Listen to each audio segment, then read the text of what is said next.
بسم اللہ الرحمن الرحیم۔ آن لائن نیچرل ٹریٹمنٹ سے میں ہوں ڈاکٹر سیف اللہ۔ آج ہم آپ کو بتائیں گے فلو، زکام، کھانسی، بخار کے بارے میں کہ یہ کیا ہوتا ہے، کیوں ہوتا ہے اور اس کی وجوہات اور اس کا علاج کیا ہے۔ زندگی میں ہر چھوٹے بڑے کو کھانسی، فلو، زکام، نزلہ سے واسطہ پڑتا ہے اور خاص کر سردیوں میں تو یہ وبا کی شکل اختیار کر لیتا ہے۔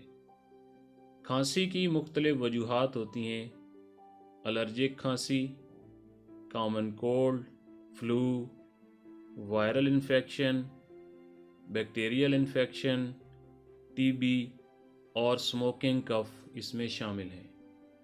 خطرناک صورتحال میں اپنے ڈاکٹر سے رجوع کریں۔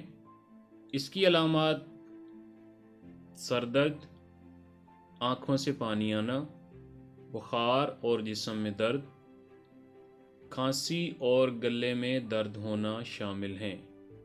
اس کے علاوہ غنودگی بھی بہت زیادہ ہوتی ہے۔ اب بتاتے ہیں آپ کو اس کا علاج ٹریٹمنٹ کے بارے میں۔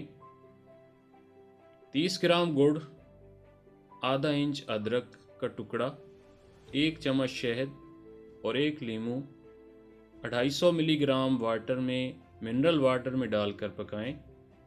جب آدھا رہ جائے تو اسے چھان لیں۔ یہ آپ کا ایک کف سیرپ تیار ہو جائے گا۔ 1 چمچ دن میں 3 بار لیں۔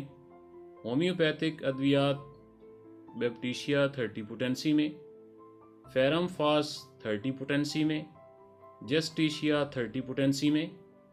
بڑوں کے لیے ان کے 5 قطرے، بچوں کے لیے 3 قطرے 1 گھونٹ پانی میں ملا کر دن میں 3 بار استعمال کریں۔ اگر آپ کو میری ویڈیو پسند آئی ہے تو میرے channel on line natural treatment کو سبسکرائب کریں، لائک اینڈ بیل کا بٹن دبائیں۔ شکریہ۔